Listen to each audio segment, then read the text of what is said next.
Why haven't y'all tried miracle food yet? Like, for real, all jokes aside.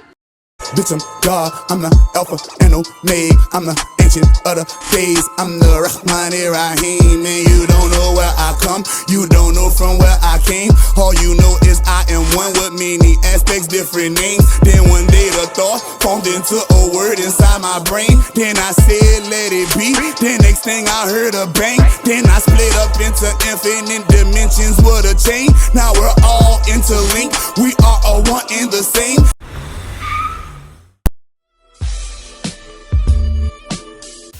What was Scarface's the Ghetto Boys influence on you in Houston? Well, for one, Scarface was a very good rapper, and he was a very battle-oriented MC in his early days. And a lot of that comes from the influence of who I would say is the preeminent MC from this area, right? Who, which would be k-rino, right? And so there's a brother from here named k-rino, and he was always like the dominant premier lyricist, right? Like he had the best metaphors always, right? When he would spit 4 bars and it would be over.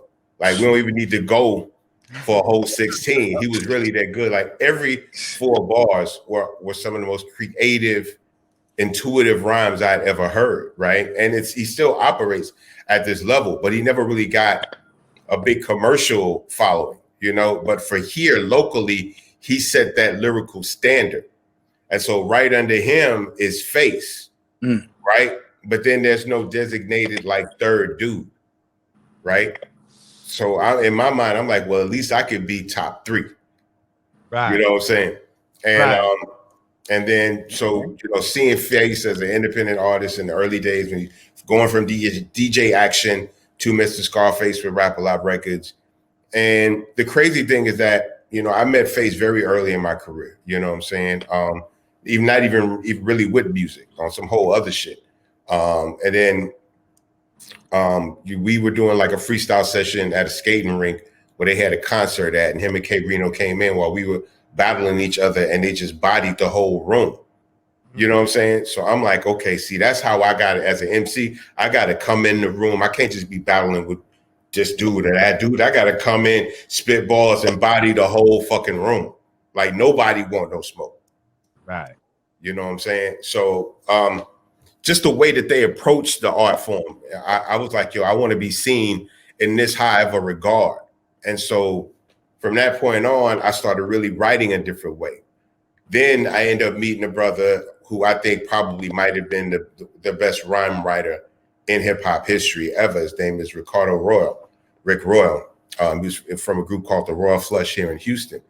And once I got to sit around this brother and watch the way he manipulated the English language, which was, it's insane. He wrote deeper for Boss. He wrote some Boss. Oh, wow. Okay. Oh. He wrote some other stuff for Def Jeff too. But that's like his signature moment, is like Deeper for Boss. It was a huge record. That was huge. We loved Deeper. That was shit. Hell yeah. That was, I had to sing. I'm almost and then just being around him and just watching. Disappointed to find out she didn't write that, but okay. Look, I'm sitting here like, so I really am one of them rhymes. Wow. It was like Cat, another one. Look, Ghostwriter. You know what I'm saying? But they were a couple. Like they were a couple. They lived together. They had a child. Everything. He passed away recently too. But but that was a brother that just like I would just go there and just watch him, construct these rhymes and create these songs. Tons of music that never even came out, and I was like, this is what it has to be, right? Like this is where it has to be. Like I need to write these rhymes as if. So for me, my approach for rhymes at that point, I was like, I need every rhyme to be the last rhyme I ever wrote, right? Like that was my approach. Like when I leave this booth, anything can happen to me, right? And it was very wild in these streets, and I was still a wild dude in my younger years. I matured greatly since then, but back then I was a very wild dude, and I was like, you could die any night. So whatever rhyme you write today, this might be the last rhyme anybody ever hear you say. So you got to put everything you feel like you need to say right here, right now, in the moment. And I listened to some of that older music. I was like, damn, nigga, you could have chilled the fuck out. Like, I don't know if I was trying to win like a word a bar contest or some shit. I was trying to squeeze everything.